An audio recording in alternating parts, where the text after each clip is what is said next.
उसके एग्जाम्पल काफ़ी कम होते हैं, पर इतना हमेशा याद रखना है कि दो सिनेप्स की अगर बात करते हैं तो फास्टेस्ट ट्रांसमिशन कौन से सिनेप्स में होगा? ऑब्वियसली इलेक्ट्रिकल सिनेप्स में, क्योंकि इलेक्ट्रिसिटी का कंडक्शन या इलेक्ट्रिसिटी का ट्रांसमिशन नॉर्मली वैसे भी बाकी सब चीज़ों से ज़्यादा स्पीड में या ग्रेट स्पीड में होता है, ठीक है। अब सिनेप्स की अगर बात करते हैं तो सिनेप्स ये दो न्यूरॉन के बीच का जंक्शन है। इट इज अ जंक्शन और a point of interaction between two neuron. तो दो न्यूरॉन आपस में अटैच हो रहे हैं तभी सिनेप्स बन रहा है, ठीक है। तो सिनेप्स के लिए दो वर्ड यूज करते हैं। सिनेप्स के पहले जो न्यूरॉन है that is termed as pre synaptic, synapse के बाद में जो न्यूरॉन है that is termed as post synaptic. तो एक अपने पास है प्री सिनेप्टिक न्यूरॉन, एक है पोस्ट सिनेप्टिक न्यूरॉन। दोनों न्यूरॉन आपस में अटैच तो है, पर दोनों न्यूरॉन के बीच में कुछ तो गैप प्रेजेंट होगी। एक ही नहीं है ना, दोनों अलग अलग है ना न्यूरॉन, आपस में भले ही अटैच है पर दोनों के बीच में कुछ तो गैप रहेगी। वो जो गैप है वो गिनते हैं अपन, ठीक है। अगर वो गैप ज़्यादा रहेगी ऑटोमेटिकली ट्रांसमिशन धीरे होगा, अगर गैप छोटी रहेगी तो ट्रांसमिशन फास्ट होगा। ट्रांसमिशन किस में फास्ट हो रहा है? इलेक्ट्रिकल सिनेप्स में या chemical synapse? Electrical synapse.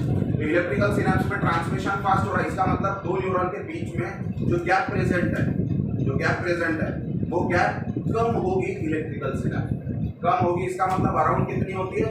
9 to 10 nanometre. कितनी गैप होती है? 9 to 10 नैनोमीटर। यूनिट याद रखना है, हाँ, नैनोमीटर में लिख रहा है। और अगर केमिकल सिनेप्स की बात करते हैं तो केमिकल सिनेप्स थोड़ा सा धीरे काम करता है, इसीलिए कल अपन प्रॉपर्टी में सिनेप्टिक डिले भी पढ़े थे। वो सिनेप्टिक डिले थोड़ा सा केमिकल सिनेप्स के रेफरेंस में। अब ये जो केमिकल सिनेप्स है, ये केमिकल सिनेप्स में डिले देखने मिल रहा है। इसका मतलब दो न्यूरॉन के बीच में जो स्पेस प्रेजेंट है या क्लेफ्ट प्रेजेंट है वो थोड़ी सी ज़्यादा होगी, इसीलिए तो डिले होगा। ज़्यादा होगी इसका मतलब कितना है? वो भी गिनते हैं अपन, वो है अराउंड 20 to 40 नैनोमीटर। याद रखना है 20 to 40 नैनोमीटर। अब जब कभी केमिकल सिनेप्स की बात करते हैं तो अपने पास तीन चीजें होती है बेटा।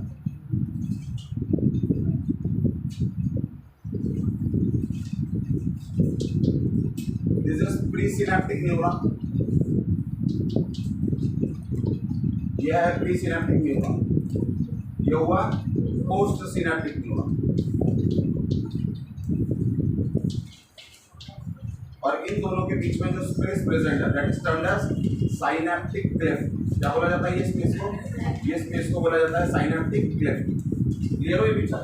तो तीन चीजें प्रेजेंट है, इसलिए सिनेप्स के ऊपर अगर आंसर लिखना है तो अपने आंसर में तीन सबसे इंपॉर्टेंट पॉइंट होने चाहिए या हेडिंग्स होने चाहिए, ठीक है। लॉन्ग क्वेश्चन आता है सिनेप्स के ऊपर, हमेशा याद रखना, शॉर्ट क्वेश्चन नहीं आता, लॉन्ग क्वेश्चन आता है। तो एक है प्री सिनेप्टिक न्यूरॉन, एक है पोस्ट सिनेप्टिक न्यूरॉन और एक है सिनेप्टिक क्लेफ्ट। अब दो न्यूरॉन की बात कर रहे हैं। अब न्यूरॉन अपने आप में बहुत बड़ा सेल है, न्यूरॉन के पास काफी सारा पार्ट है। तो न्यूरॉन के कौन से पार्ट को एम्फसाइज करेंगे अपन यहाँ?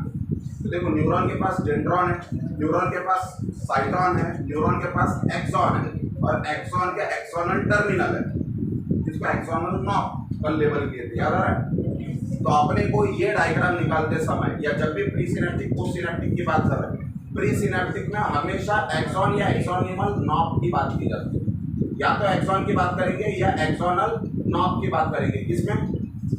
प्री सिनेप्टिक न्यूरॉन में। हमेशा याद रखना है प्री सिनेप्टिक न्यूरॉन यानी पहला न्यूरॉन सिनेप्सिस का किसकी बात करेगा? एक्सॉन की या एक्सोनिमल नॉब की। एक्सॉन का एक्सॉन की या एक्सोनल नॉब की। पोस्ट सिनेप्टिक न्यूरॉन हमेशा किसकी बात करेगा? या तो साइटॉन की या तो डेंड्राइट्स की। मोर प्रिसाइजली डेंड्राइट्स की, या तो साइटॉन की या तो डेंड्राइट्स की। यानी प्री सिनेप्टिक न्यूरॉन में घुमा फिरा के बस एक्सॉन ही लिखना है या एक्सॉन ही लिखना है, और पोस्ट सिनेप्टिक में घुमा फिरा के किसको लिखना है? साइटॉन को या डेंड्राइट्स को।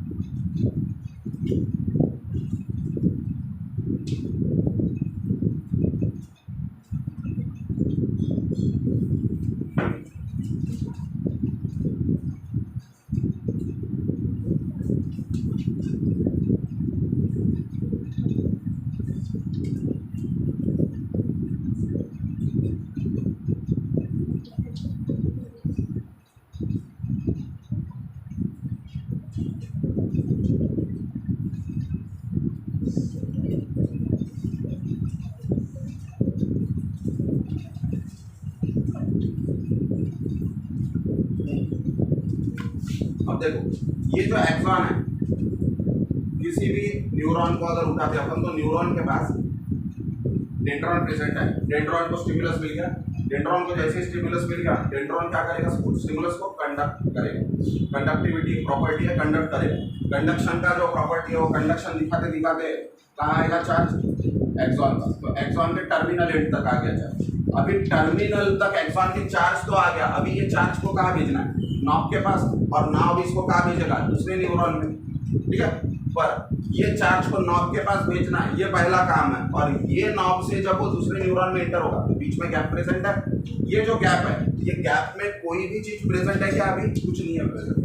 जब कुछ भी नहीं है प्रेजेंट तो ये चार्ज जा पाएंगे क्या, नहीं। चार्ज को लेके जाने के लिए हमेशा कोई वेक्टर लगता है, कोई बॉडी लगती है।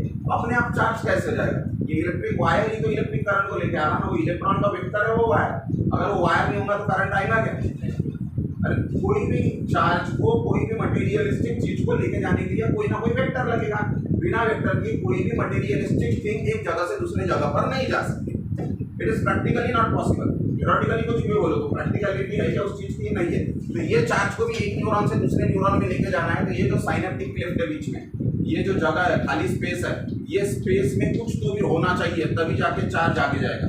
ये पिक्चर तो क्लियर हो गई। अगर यहाँ पे कुछ नहीं आएगा तो चार्ज ये न्यूरॉन से ये न्यूरॉन में जा नहीं पाएगा, यहीं पर बैठा रहेगा चार्ज, ठीक है। जैसे ही चार्ज यहाँ पे आया, जैसे टर्मिनल एंड पर आने की कोशिश करेगा वो नॉब की तरफ, तो नॉब में आते ही क्या हो जाएगा, कैल्शियम का इन्फ्लक्स होगा।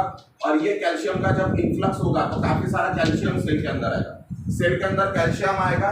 ये जो न्यूरॉन है, ये न्यूरॉन का इंट्रासेल्यूलर फ्लूइड, ठीक है, जिसको न्यूरोप्लाज्म बोल रहा हूँ। ये जो न्यूरोप्लाज्म है, ये न्यूरोप्लाज्म का पोटेंशियल ग्रेडियंट चेंज होगा। क्या चेंज होगा, पोटेंशियल ग्रेडियंट। पोटेंशियल ग्रेडियंट क्यों चेंज होगा, क्योंकि कैल्शियम का आयन आ रहा। कैल्शियम आ रहा क्या, नहीं, Ca नहीं आ रहा, Ca2+ आ रहा, उसके पास 2 पॉजिटिव चार्ज है।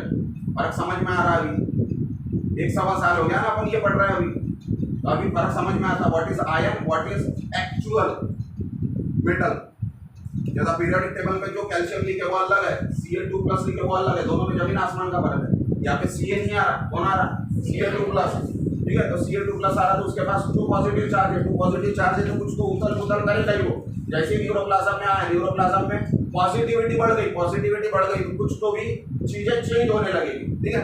अब यहाँ पे ये जो ऐसे सर्कल बनाया अपन ने, ये सर्कल नहीं है, ये वेसिकल्स है। क्या ये एक तरह के वेसिकल्स है। और ये वेसिकल्स भरे हुए हैं न्यूरोट्रांसमीटर से।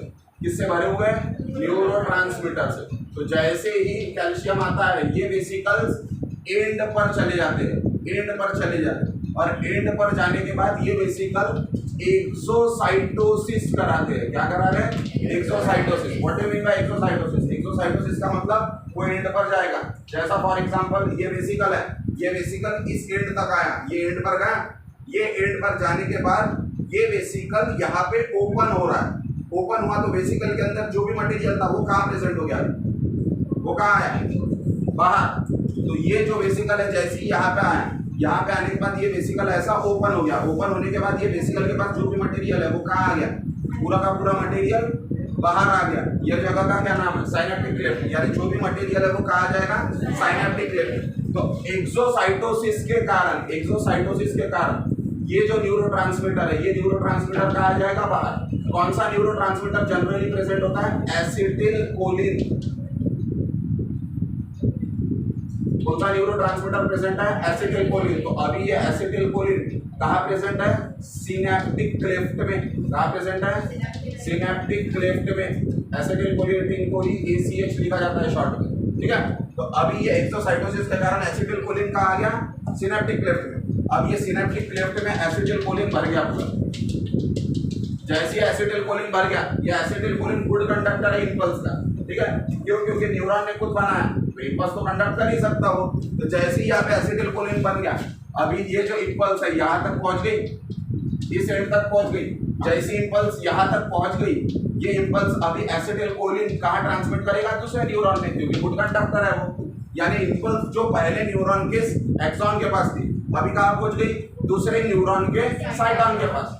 अब जैसी इम्पल्स यहाँ पे पहुंच गई, ये सिनेप्स का काम हुआ या नहीं हुआ, हो गया। ये सिनेप्स का काम तो पूरा हो गया।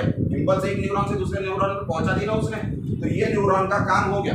अब जैसे ही ये सिनेप्स का काम हो गया, ये सिनेप्स में जो एसिटिलकोलिन प्रेजेंट है इसको यहाँ से निकालना पड़ेगा। क्यों निकालना पड़ेगा? क्योंकि अगर ये एसिटिलकोलिन यहीं पर प्रेजेंट रहती है तो कंटिन्यूअसली जो भी इंपल्स यहाँ तक आती है वो इंपल्स यहाँ से यहाँ आएगी बाय डिफॉल्ट। क्यों? क्योंकि ये उसे रोकने की कोशिश करेगा क्या? नहीं, ये गुड कंडक्टर है तो डायरेक्टली आने देगा उसे, पहला पॉइंट। दूसरा, हो सकता है ये न्यूरॉन ना चाहे कि सभी के सभी इंपल्स इस न्यूरॉन तक पहुंचे, यानी प्री सिनेप्टिक न्यूरॉन की कोई ऐसी अथॉरिटेटिव इच्छा नहीं है कि मेरे पास जितने भी इंपल्स आ रहे हैं मैं वो सभी इंपल्स पोस्ट सिनेप्टिक न्यूरॉन को दूं। क्लियर? तो इसीलिए जरूरी होता है कि अगर एक बार इंपल्स कैरी ऑन हो गई, सिनेप्स से पास हो गई, जो भी साइनेप्टिक जंक्शन पर एसिटिलकोलिन सीक्रेट हुआ है वो साइनेप्टिक जंक्शन का एसिटिलकोलिन क्या करना है? वहां से निकालना है। क्योंकि अगर ये एसिटिलकोलिन नहीं निकलता है तो ये दोनों न्यूरॉन आपस में कांटेक्ट में रहेंगे, तो एक न्यूरॉन का इंपल्स दूसरे न्यूरॉन में वैसे भी जाके रहेगा। तो सबसे इंपॉर्टेंट है, जैसे ही न्यूरॉन ने इंपल्स पास की दूसरे न्यूरॉन को, साइनेप्टिक क्लेफ्ट का जो एसिटिलकोलिन है, ये एसिटिलकोलिन को क्या करना है? यहाँ से निकालना है। अब ये एसिटिलकोलिन को निकालने के लिए यहाँ पे एक एंजाइम सीक्रेट की जाती है, वो एंजाइम का नाम है कोलिनेस्टरेज।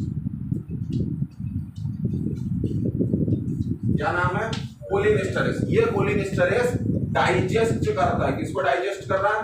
डाइजेस्ट करता है एसिटिलकोलिन को, यानी जो एसिटिलकोलिन वहां पे प्रेजेंट है, हिस्टरीफिकेशन करा रहा हो, ठीक है। तो जो एसिटिलकोलिन वहां प्रेजेंट है वो एसिटिलकोलिन को क्या कर दिया? उसने डाइजेस्ट कर दिया, तोड़ दिया, कैटाबोलाइज्ड कर दिया।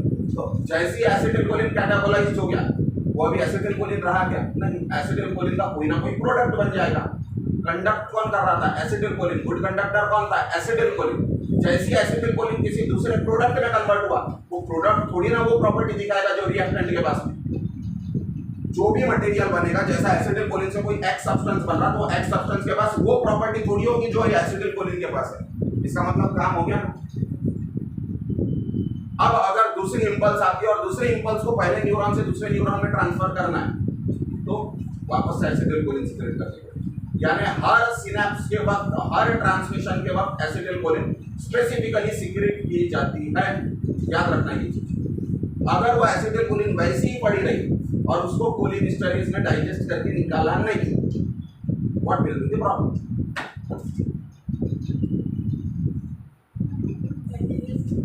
कंटिन्यूअस इंपल्स ट्रांसमिट होते नहीं, उससे क्या होगा? कंटिन्यूअस अगर इंपल्स ट्रांसमिट हो रही है उसी को प्रॉपर्टी में अपन फटीग करके बोलेंगे।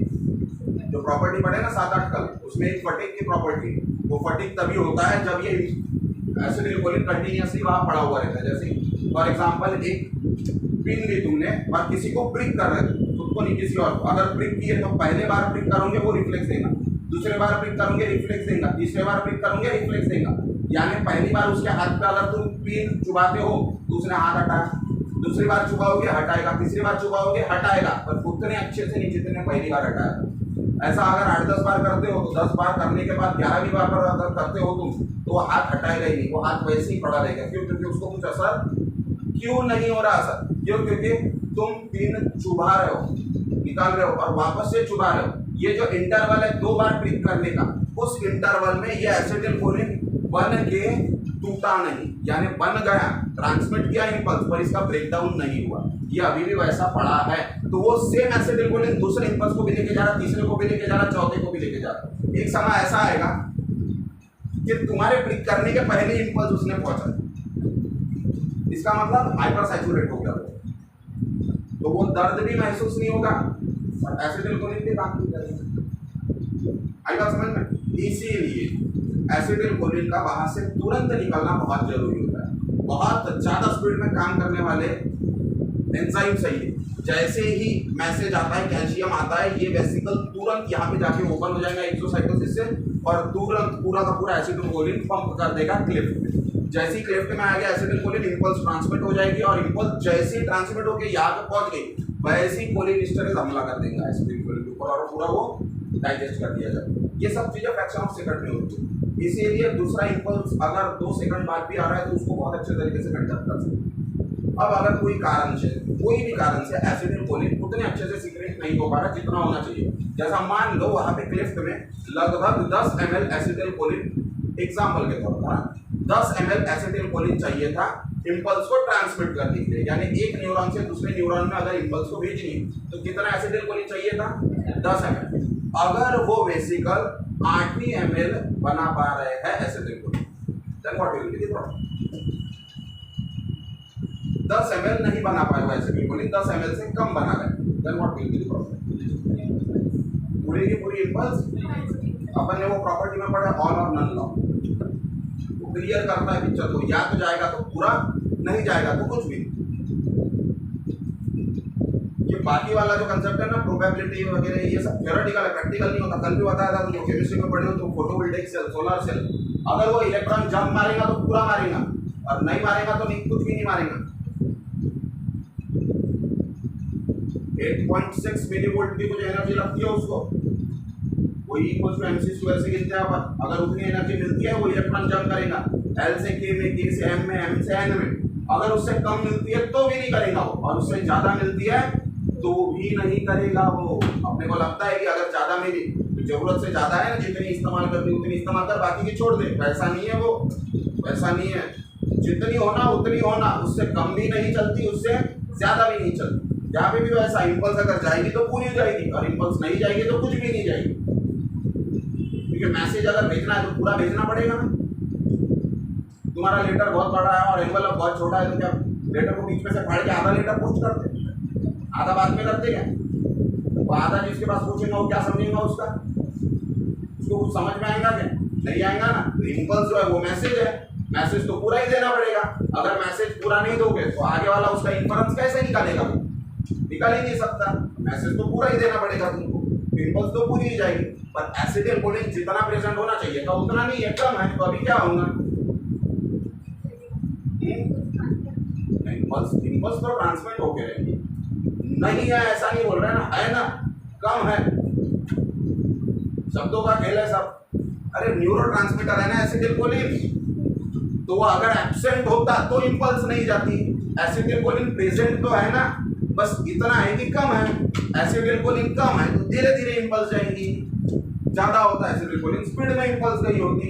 यानी एसिटिलकोलिन अगर कम हो जाता है तो क्या देखने मिलता है? डिले, इम्पल्स जाने में डिले होंगी। ट्यूबलाइट, कैपेसिटर, कंडेंसर, उसमें डिले दिखाते नहीं है। बटन चालू करने के कुछ समय बाद वो ट्यूबलाइट जल रहा, समय लग रहा है उसको समझने के लिए कि मेरे को चालू हो रहा है। जैसा अपना दिमाग है वैसा कोई रहता, ट्यूबलाइट जैसा कान के नीचे बजा, अपन ने 2 मिनट बाद समझ में आता उसको किसी ने मारा जाके। दैट इज डिले, वैसा डिले चल रहा है। डिले का सबसे बड़ा प्रॉब्लम क्या हो सकता है?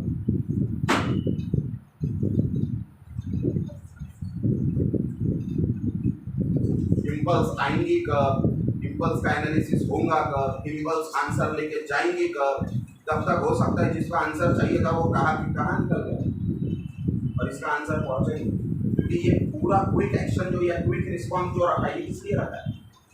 तो कमांड एफिशिएंसी, नर्वस सिस्टम की एफिशिएंसी स्पीड के ऊपर टिकी है। अगर स्पीड कम होगी तो नर्वस सिस्टम का रोल ही नहीं है। अगर तुम 1.5-2 घंटे का समय देते हो हार्ट को, तो वो अपने फंक्शन वैसे भी नॉर्मल कर देता है। और ब्रेन है करके हार्ट के फंक्शन 1-1.5 मिनट में कम ज़्यादा होते हैं, 1-1.5 घंटा नहीं लेते। फर्क समझ में आ रहा है? उस टाइम को कम करने के लिए ही तो ब्रेन को डेवलप किया गया है। ब्रेन नहीं होता तो बाकी की सब चीज़ें नॉर्मली, बहुत सारे एनिमल है ना जिनके पास इतना खूबसूरत ब्रेन नहीं है जितना अपने पास है, और फिर भी जी रहे ना, वो कोई तकलीफ है क्या उनको? सब कुछ बराबर चल रहा उनका, चल रहा है या नहीं चल रहा? अगर आर्थ्रोपोडा के पहले के जितने भी एनिमल है पूरे अपना किंगडम एनिमलिया में के फाइलम, आर्थ्रोपोडा के पहले 6 फाइलम आते हैं, तो 6 फाइलम के एनिमल्स को देखो ना, सब चीज़ें बराबर ठीक ठाक चल रही, उनकी कोई प्रॉब्लम नहीं है। अपने जैसा डेवलप्ड ब्रेन नहीं है उनके पास, फिर भी चल रहा है। क्यों? काम कम है उनको और स्किलफुल एक्टिविटी की जरूरत नहीं, वो मेंटेन करा लेते। जैसे जैसे स्किलफुल एक्टिविटी को अनाउंस करते हो, ब्रेन के फंक्शन भी अनाउंस होंगे या डाइवर्सिफाइड होंगे। इसके बाद एक दूसरा पार्ट दिया है उसने, या कंप्लीट हुआ सिनेप्स, सिनेप्स के बाद दूसरा पार्ट दिया कंडक्शन ऑफ इम्पल्स। ये जो इम्पल्स है इसको किस तरह से कंडक्ट किया जाता है? सिनेप्स में तो इस तरह से कंडक्ट होंगी, पर कोई नर्व है, जैसा फॉर एग्जाम्पल ये नर्व है, ये नर्व है, ठीक है। अब पेज नंबर 188 पे दिया है conduction of impulse, generation of nerve impulse के नाम से, ठीक है। तो अभी ये नर्व है, अगर नॉर्मल नर्व की बात करते तो नॉर्मल नर्व में अंदर देखने मिलता अपने को पोटेशियम, बाहर देखने मिलता अपने को सोडियम। फिर मैं बोल रहा हूँ पोटेशियम और सोडियम के आयन्स है, क्या है आयन। अगर पोटेशियम अंदर है और सोडियम बाहर है तो देखो बाहर कौन सा चार्ज है, अरे कौन सा चार्ज है बाहर, प्लस, प्लस का चार्ज है। जहाँ पे बाहर सोडियम है वहाँ पे प्लस का चार्ज है, जहाँ पे पोटेशियम है वहाँ पे माइनस का चार्ज है। अब सबसे पहला वो क्वेश्चन ये आता है कि ये सोडियम है, ये पॉजिटिव चार्ज है, सोडियम बाहर है, अच्छे से सुनना, सोडियम बाहर है और सोडियम के पास कौन सा चार्ज है, पॉजिटिव, क्योंकि सोडियम क्या है, कटायन है, तो सोडियम कटायन है और बाहर प्रेजेंट है इसलिए पॉजिटिव चार्ज है, बराबर। पोटेशियम कटायन है और अंदर प्रेजेंट है तो वो कटायन पॉजिटिव चार्ज है ना, नेगेटिव चार्ज कैसा है,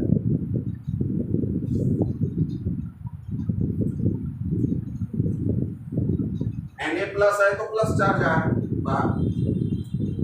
K प्लस है ना, प्लस है तो फिर माइनस चार्ज कैसा है, इनफैक्ट सोडियम से ज्यादा चार्ज प्रेजेंट है पोटेशियम में। अगर EMF सीरीज देखते हो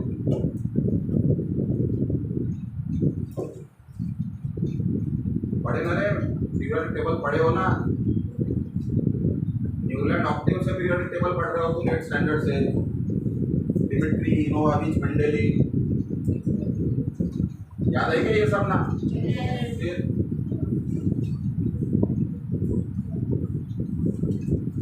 कोई भी चार्ज अगर बताना है पॉजिटिव है या निगेटिव है, क्या इंपॉर्टेंट है, जिनका बायोलॉजी नहीं है वो बात करो इस बारे में। बायोलॉजी नहीं है यानी तुम फिजिक्स केमिस्ट्री ज़्यादा पढ़ते होंगे, सिंपल सी बात है, आप फिजिक्स केमिस्ट्री पढ़ते होंगे तो इसके सिवा तो है ही नहीं ना फिजिक्स और केमिस्ट्री। फिजिक्स में भी पढ़ते इलेक्ट्रॉन प्रोटॉन, और केमिस्ट्री में तो है ही, बिना इलेक्ट्रॉन प्रोटॉन की केमिस्ट्री नहीं बनती, पहले एटम ही पढ़ा जाता। बताओ कटायन को कटायन क्यों बोलते हैं, पॉजिटिव चार्ज है इसीलिए कटायन बोल रहे, डोनेट करता है पॉजिटिव चार्ज, और हाँ इलेक्ट्रॉन डोनेट करता है, इलेक्ट्रॉन निगेटिव चार्ज है, किसको बोलेंगे कटायन, जो पॉजिटिव चार्ज है वो, जो इलेक्ट्रॉन डोनेट कर रहा वो, जो पॉजिटिव चार्ज डोनेट कर रहा वो।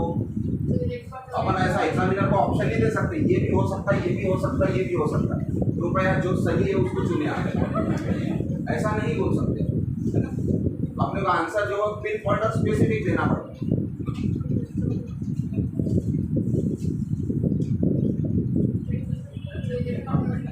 टेंडेंसी टू वेरी गुड, क्योंकि घुमा फिरा के बाद बस इलेक्ट्रॉन नहीं करते अपन, प्रोटॉन और न्यूट्रॉन को छूते नहीं, क्यों नहीं छूते, प्रोटॉन और न्यूट्रॉन की बात एक ही जगह पे करते हैं, nuclear fission, nuclear fusion, nucleus के अंदर रहना पे वो उसको हाथ लगा सकते क्या तुम, हाथ नहीं लगा सकते उसको, तुम उसको हाथ लगाए धमाका हो जाएगा। जिस लेबोरेटरी में कार्यक्रम चल रहा है और लेबोरेटरी उड़ गई सीधी, अरे बहुत ताकत है उसके पास, न्यूट्रॉन है वो, एटॉमिक बम बनाते अपन उससे, समझ में आ रहा है क्या, न्यूक्लियर फिजन रिएक्शन होती है उससे, ट्रेमेंडस अमाउंट में एनर्जी लिबरेट होती है, वो ट्रेमेंडस अमाउंट की एनर्जी, यानी लिविंग एग्जांपल है सन, सन को देखो जरा, आंखें खोल के देखो अभी सन को, समझ में आएगा क्या होती है न्यूक्लियर एनर्जी। कई बिलियंस ऑफ मीटर दूर है वो सन अपने अर्थ से, बिलियंस ऑफ मीटर, बहुत दूर है वो, पर फिर भी उसकी इंटेंसिटी देखो, अपन 2 सेकंड तक उसको नहीं देख सकते, इतनी ट्रेमेंडस हीट है उसके पास, उतनी हीट आई कहाँ से उसके पास, तो वो जो न्यूक्लियर फिजन की रिएक्शन हो रही है ना, हाइड्रोजन हीलियम की, वो जनरेट कर रहा है, यानी न्यूक्लियर पावर इतना पोटेंट होता है कि इतनी स्ट्रॉन्ग एनर्जी जनरेट करता है। ऑटोमेटिकली कोई एटम की अगर न्यूक्लियस की बात करते हैं तो वो और ज्यादा पोटेंट होगा, तो इसलिए अपन उसको नहीं छूते, अपन किसको छूते, इलेक्ट्रॉन। अब इलेक्ट्रॉन जो दे सकता उसको अलग नाम दिए, जो ले सकता उसको अलग नाम दिए, जरूरी है पिक्चर। अब यहाँ पे प्लस चार्ज है और यहाँ पे माइनस चार्ज है, दोनों है कटायन, पर दोनों ने चार्ज कैसे रखे, चार्ज रखने के लिए ऐसा बिल्कुल भी जरूरी नहीं है, ये स्टेटमेंट को बांध के रखना, किसी चीज को पोटेंशियल देने के लिए ये चीज जरूरी नहीं है कि वहां पे पॉजिटिव और निगेटिव होना चाहिए, 2 पॉजिटिव रहे फिर भी प्लस माइनस मिल सकता है अपने को, 2 निगेटिव रहे फिर भी प्लस माइनस मिल सकता है। जैसा फॉर एग्जांपल एक इलेक्ट्रोड है प्लस 5 वोल्ट और एक इलेक्ट्रोड है प्लस 3 वोल्ट, एक इलेक्ट्रोड है प्लस 5 वोल्ट, एक इलेक्ट्रोड है माइनस 3 वोल्ट, एक इलेक्ट्रोड है माइनस 5 वोल्ट, एक इलेक्ट्रोड है प्लस 3 वोल्ट, तीनों में फर्क क्या है, ये ज्यादा है, ये कम है, पर ये ज्यादा पॉजिटिव में, ये कम भी पॉजिटिव में, तो ये हुआ पॉजिटिव इलेक्ट्रोड, ये हुआ नेगेटिव इलेक्ट्रोड। क्यों बोले इसको नेगेटिव इलेक्ट्रोड? क्योंकि इससे इसका पोटेंशियल कम है, इसीलिए नेगेटिव। क्यों? क्योंकि जब वायर जोड़ोगे तुम, करंट कहां से कहा जाएगा? 5 से 3 में या 3 से 5? क्लियर सी बात है। हायर पोटेंशियल से लोअर पोटेंशियल, ये पॉजिटिव +5 है, ये -3 है, ज्यादा कौन है? +5, कम कौन है? -3। वापस ये प्लस हुआ, ये माइनस हुआ, यानी ये कैथोड हुआ एनोड हुआ, सिंपल सी बात। अब नीचे आओ, -5 है, +3 है, अब कौन ज्यादा है? अब है +3 ज्यादा, तो ये हो जाएगा प्लस, ये हो जाएगा माइनस। पता वही यहाँ पे देखना है, यहाँ पे सोडियम और पोटेशियम को जब देख रहे हैं अपन, दोनों का आयन है, ठीक है, दोनों का चार्ज देखो ना, कितने आयन है? सोडियम ज्यादा क्वांटिटी में प्रेजेंट है, यानी प्लस चार्ज ज्यादा क्वांटिटी में प्रेजेंट है, इसीलिए सोडियम बाहर क्या होगा? प्लस।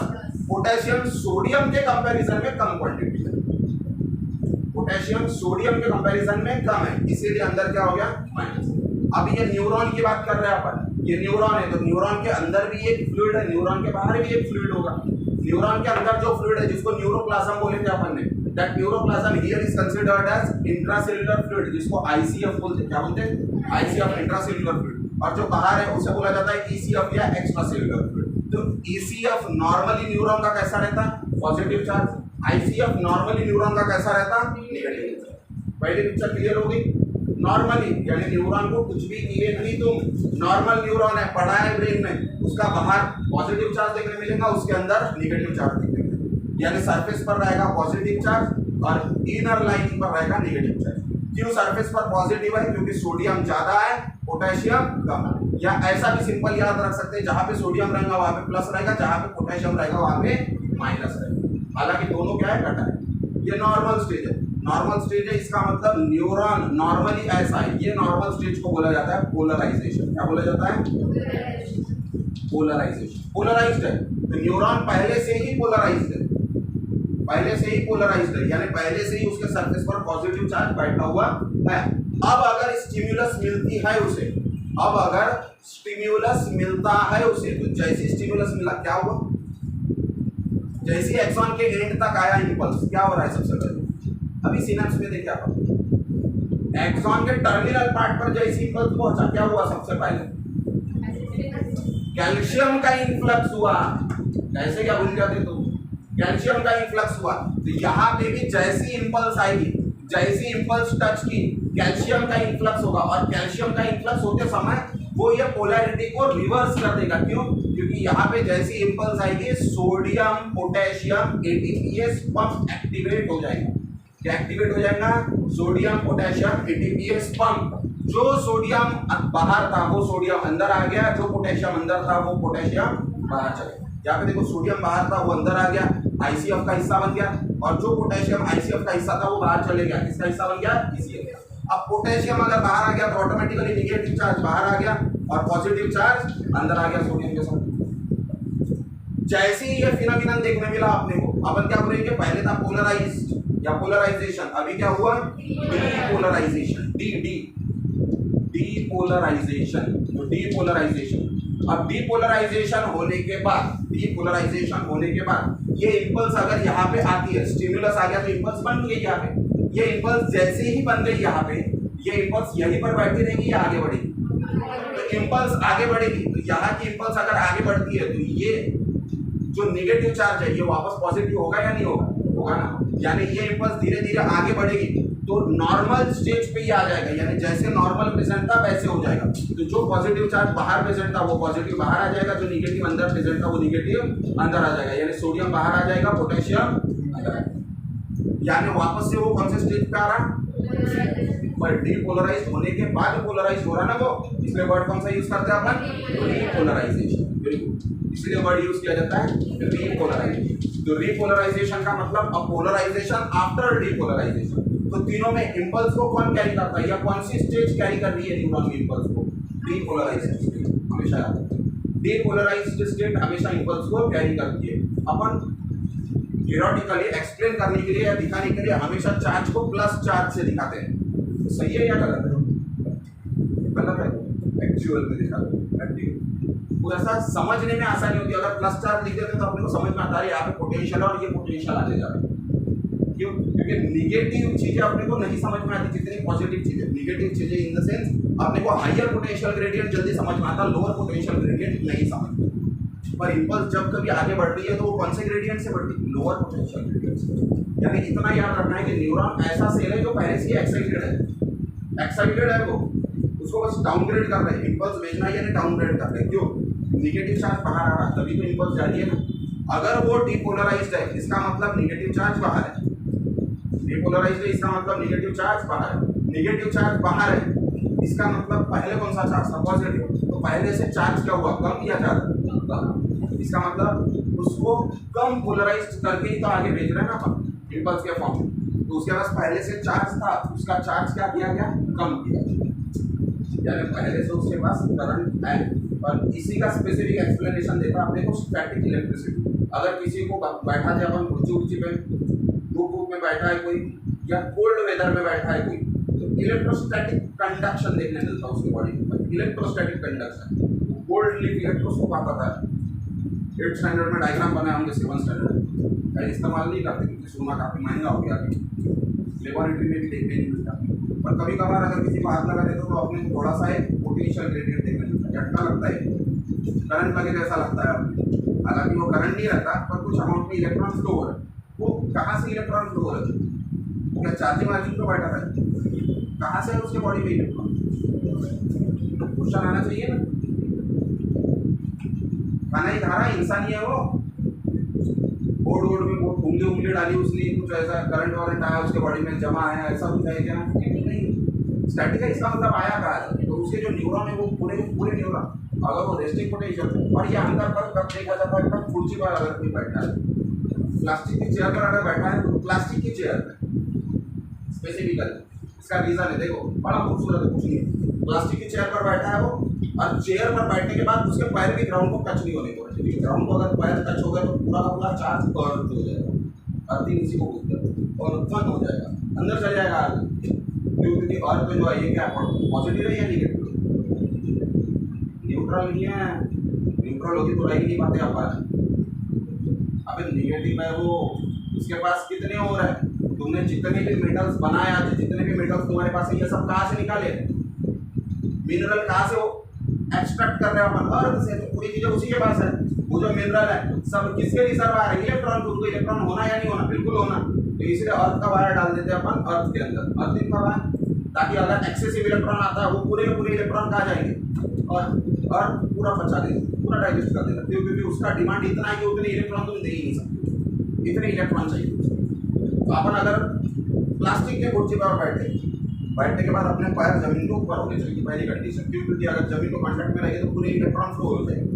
अब तुम बैठे हो 5 मिनट तक उसको नॉर्मली बैठने दिया या सोने दिया, अब उसका बॉडी उतनी इफेक्टिवली काम कर रहा है क्या? या उतनी इफेक्टिवली रिफ्लेक्सेस देख रहा है क्या? नहीं। तो रेस्टिंग पोटेंशियल पर है। इसका मतलब मैक्सिमम पार्ट नर्वस सिस्टम का कौन से स्टेज पर है? पोलराइज, डिपोलराइज या depolarise? Polarised stage. Very good. तो मैक्सिमम पार्ट नर्वस सिस्टम का पोलराइज स्टेट पर है। इसका मतलब मैक्सिमम नर्वस सिस्टम के सरफेस पर कौन सा चार्ज है? Plus charge. अगर जैसी किसी दूसरे ने उसको हाथ लगाया उठाने के लिए, उसके बॉडी के सरफेस पर जो बैठा है कुर्सी पर पॉजिटिव चार्ज है, यानी हायर पोटेंशियल पर। ये जो हाथ लगा रहा है इसके बॉडी में कुछ तो भी चल ही रहा, तभी तो चल फिर रहा है, यानी ये नेगेटिव चार्ज पर है, लोअर चार्ज पर। जैसे हाथ लगाएगा हायर चार्ज से नेगेटिव लोअर चार्ज पर जंप करेगा इलेक्ट्रॉन। तो जैसे इसने हाथ लगाया उसके बॉडी का इलेक्ट्रॉन इसके बॉडी में जाएगा। तो जो कुर्सी पर बैठा है उसको कुछ महसूस नहीं होगा, जिसने उसको हाथ लगाया उसको महसूस होगा। क्या महसूस होगा? Static current. सिंपल सी बात है। कहाँ से आया वो इलेक्ट्रॉन? वो इलेक्ट्रॉन है ना उसके नर्वस सिस्टम और हायर पोटेंशियल को। अब बस 1-2 चीजें कर दी अपन ने। फॉर एग्जांपल उसका पैर अगर जमीन से टच हो गया तो स्टैटिक करंट नहीं देखने मिलेगा। वो अगर लोहे की कुर्सी पर बैठा है तो स्टैटिक करंट नहीं देखते। बेसिक चीज है, इलेक्ट्रॉन है, फ्लो कराना है तो तुमको बैड कंडक्टर के साथ उसे रखना पड़ेगा, तभी इलेक्ट्रॉन का क्लस्टर जमा होगा। अगर वो किसी गुड कंडक्टर के कॉन्टेक्ट में आता है तो लोहा प्रेजेंट है तो गुड कंडक्टर हुआ ना, तो वैसे भी तो इलेक्ट्रॉन जा ही रहा है अर्थ की तरफ। वो अगर आराम कर रहा है तो समझ में आ रहा है, इसका मतलब उसके बॉडी के इलेक्ट्रॉन कम होते हैं। ये थोड़ा सा मिमिक करता है अपने माइथोलॉजी के तरफ, अपने माइथोलॉजी में, यानी जिनको टेक्सामेंट बोलते हैं, अपने टेक्सामेंट यानी वेद, जो भी वेद है अपने पास, वो हमेशा इंडिकेट करते हैं कि जमीन पर नहीं सोना चाहिए। सोते समय वो बोलते हैं कि हमेशा जमीन से दूर सोना चाहिए। अगर मैं तो सोएंगे नहीं, ऑब्वियसली कोई बेड वेड ही होगा, और बेड भी कौन से मटेरियल से बनना चाहिए, बैड कंडक्टर। उसके पीछे रीजन यही था, सोने के बाद बॉडी पूरी चार्ज हो जाती है, सो दैट अगले मॉर्निंग जब तुम उठोगे तब अपने पास काफी सारे चार्ज पार्टिकल्स प्रेजेंट है। चार्ज पार्टिकल प्रेजेंट है यानी अपन रेडी है वर्क करने के लिए, अपने बॉडी के पास काफी ज्यादा एनर्जी प्रेजेंट है या एनर्जाइज्ड है। वेरी प्रिंसिपल पर ऐसा होता नहीं है, जो नीचे सोता है उसको दूसरे दिन पूछना कितना हाथ पर दर्द देता है उसका, जो बेड पर सोता है उसको पूछना है। और जैसे डेथ होती है किसी भी ह्यूमन की, तो रिचुअलिस्टिकली जैसी डेथ हुई वैसे उसको पहला काम करते जमीन पर रखते हैं। पहले अगर वो बेड पर भी होगा तो बेड से उठा के उसको जमीन पर रखते, बेड पर नहीं रखते, और उसका डायरेक्शन भी नॉर्थ से साउथ का रखते हैं। क्यों? क्योंकि वो मैग्नेटिक फील्ड को पैरालाइज हो जाता है। ये सब चीजें साइंटिफिकली प्रूवन है। ये ट्रेडिशन और रिचुअल अलग चीज है, पर वो पहले के जो इंडियन थे वो अपने जैसे थे, अपने जैसे बैल थे। अपन जितने बैल है ना उतने नहीं थे, थोड़े से कम थे पर बैल थे। इसीलिए जो पढ़े लिखे लोग थे उस समय वो बताना चाहते थे ये सब चीजें, पर वो समझ में नहीं आई रहती उनको, इसलिए उन्होंने बोला ये भगवान कह के गया ऐसा कर, तो बराबर कर। ऊपर वाले ने कहा करना है, क्यों? क्योंकि एक्सप्लेनेशन बताने के बाद भी वो समझ नहीं पाते। अभी अपन समझ सकते हैं साइंस को, इसीलिए ये सब चीज़ों को एक्सप्लेन किया जाता है या एक्सप्लेनेटरी टेक्निक से बताया जाता है। तो ये 3 स्टेजेस है न्यूरॉन के, हमेशा याद रखना, पोलराइजेशन, डीपोलराइजेशन और रीपोलराइजेशन। अब अक्सर एक क्वेश्चन आता है कि रात को पेट भर के खाना खाया अपन ने, बहुत अच्छा खाना खाया, बहुत अच्छा हेवी डिनर हुआ, 6-7 रोटियाँ खाए, आधा पौन किलो चावल खाए, 4-5 कटोरिया सब्जी खाए, जो भी है तुम 8-10 दिन का खाना खाए, जैसा ऐसा मान के चलो कि 9 दिन बाद खाना खा रहे, नवरात्रि के फास्टिंग मोड पे थे अपन, और आराम किया। उतना खाना खाने के बाद ऑब्वियसली कोई काम तो करेगा नहीं, बड़े मुश्किल से बेड तक पहुंचा तो पहुंचा, नहीं तो वही सो जाएगा। अब वो सोया, 8-10 घंटे की नींद हो गई उसके, 10 घंटे बाद उठा, उठने के बाद जैसे ही ब्रश करेगा सबसे पहले क्या करेगा, खाएगा। खा के ही सोया था, तो उतना फूड गया कहाँ, उतने फूड का ग्लूकोज गया रात भर में, बॉडी ने तो यूज नहीं किया होगा, क्योंकि फिजिकल एक्टिविटी कुछ भी नहीं है। अब फिजिकल एक्टिविटी कुछ भी नहीं हुई, लेबर्स एक्टिविटी कुछ भी नहीं हुई, तो उतना ग्लूकोज गया कहाँ, सबसे बड़ा क्वेश्चन। अरे उसने खाना खाया तो उसको फिजिकल एक्टिविटी किए बगैर डाइजेस्ट कैसा हुआ? क्योंकि अगर इसका ठीक उल्टा देखते हो तुम, मॉर्निंग को अगर खाना खाते हो तो मॉर्निंग का खाना डाइजेस्ट होने में उतना समय लगता है जब तक शाम नहीं हो जाती, यानी शाम तक का समय लगता है उसको डाइजेस्ट होने में, धीरे धीरे डाइजेस्ट। रात का खाना खाते बराबर पेट एनपीएम पे चले जाता है, यानी बहुत जल्दी भूख लगती है या ज़्यादा जोर से भूख लगती है। इसके पीछे रीजन है, रात को जब सोया है तो हमारा ऑर्गन बहुत लो लेवल पर परफॉर्म करता है, जैसा हार्ट आराम से धड़क रहा है, उसको पता है अभी कोई टेंशन नहीं, कुछ ज़्यादा एक्टिविटी है, लिक्विडली बड़े आराम से काम कर रहा है। इसलिए रात भर में किसी एक आधी बार मिक्सचुरेशन के लिए उठना पड़ता है या यूरिनेशन के लिए उठना पड़ता है। मैक्सिमम तो आलसी रहते वो भी काम नहीं करते, देखेंगे क्यों नहीं चाहते। तो हर ऑर्गन अपने फंक्शन को लिमिट करता है, हर ऑर्गन अपने फंक्शन को लिमिट करता है। दिमाग में अजीब को गरीब ख्याल आता है, उसका सपने आते, उसका क्या फैंटेसी जागृति आती है, अपनी अलग दुनिया बन जाती है। दुनिया के राजा भी अपन रहते और हमारे भी अपन रहते। ये सब चीजें जो ये डायनेमिक एक्टिविटी, इसमें ब्रेन बहुत एक्टिवली पार्टिसिपेट कर रहा, वो तो बहुत अच्छे से काम कर रहा। यानी ब्रेन के जो न्यूरॉन है वो पोलराइज से डीपोलराइज हो रहे या नहीं हो रहे? अगर डीपोलराइजेशन हो रहा है तो सोडियम पोटेशियम का एक्सचेंज, और ये एक्सचेंज कराने के लिए जो पंप है वो पंप का नाम पढ़ो ना, सोडियम पोटेशियम। ये एटीपी कहाँ से मिलेगा? खाना खाया उससे मिलेगा ना। तो तुम अगर काम नहीं भी कर रहे फिर भी वो एटीपी ब्रेन इस्तेमाल कर रहा है या नहीं कर रहा? क्योंकि वायवा में ऐसा क्वेश्चन पूछते हैं, अगर कोई XYZ पेशेंट है 2 महीने से पड़ा हुआ आईसीयू के अंदर, खाना तो बिल्कुल नहीं खा रहा हुआ, आईसीयू के अंदर पड़ा, फिर भी उसको ग्लूकोज दे रहा, काम तो कोई नहीं कर रहा फिजिकल एक्टिविटी, तो क्या जरूरत है ग्लूकोज देने की? और कंटिन्यूअसली दिया जाता है। यही रीजन है। अरे वो जिंदा है ना, जिंदा इसका मतलब उसका ब्रेन तो काम कर ही रहा। अगर किसी के डेड हो गई इसका मतलब पहला आंसर यही देना है कि उसका ब्रेन नॉन फंक्शनल है, डेड हो गई। वो डेट है, इसका मतलब ब्रेन उसका नॉन फंक्शनल। बाकी का बॉडी फंक्शनल है नॉन फंक्शनल इसके तरफ देखने की जरूरत ही नहीं। अल्टीमेट कंट्रोल किसके हाथ में? ब्रेन के हाथ में। अब ब्रेन अगर फंक्शनल है तो ब्रेन की डिमांड रहेगी ग्लूकोज की, उसको तो ग्लूकोज होना, बिना ग्लूकोज के वो पोलराइज से डीपोलराइज हो नहीं सकता या काम कर नहीं सकता सिंपल लैंग्वेज में। तो वो पड़ा है, सोया है, दौड़ रहा, क्या कर रहा, उससे लेना देना नहीं। उसके बॉडी में ग्लूकोज आएगा, ग्लूकोज है तो पोलराइजेशन से डीपोलराइजेशन होगा। इसका मतलब अगर वो 2, 4, 6 महीने से बिस्तर पर पड़ा भी है फिर भी उसको ग्लूकोज देना पड़ेगा, क्योंकि डीपोलराइजेशन के लिए एटीपी लगती है और ये एटीपी सिर्फ एकमात्र सोर्स से अपनी बॉडी बना सकता है, दैट इज ग्लूकोज। ग्लूकोज को छोड़कर कोई दूसरे मटेरियल से एटीपी बन सकती है क्या? ना, क्योंकि एनर्जी करेंसी क्या है अपने बॉडी की? पूरे ट्रांजैक्शन काय में होते हैं ग्लूकोज में। इंडिया में पूरे ट्रांजैक्शन काय में होते हैं? रुपये लेके जाओ तुम इंग्लैंड में या यूएस में, वहाँ पे होंगे क्या ट्रांजैक्शन? नहीं, सिंपल सी बात है, अपने बॉडी का ट्रांजैक्शन यूनिट है तो पूरे ट्रांजैक्शन ग्लूकोज में होंगे। कोई भी मटेरियल आया बॉडी देखते इसके पास ग्लूकोज है क्या? है, जल्दी निकाल देंगे, नहीं है भेज दो उधर, कोई काम का नहीं है अपने, सिंपल सी बात। क्लियर?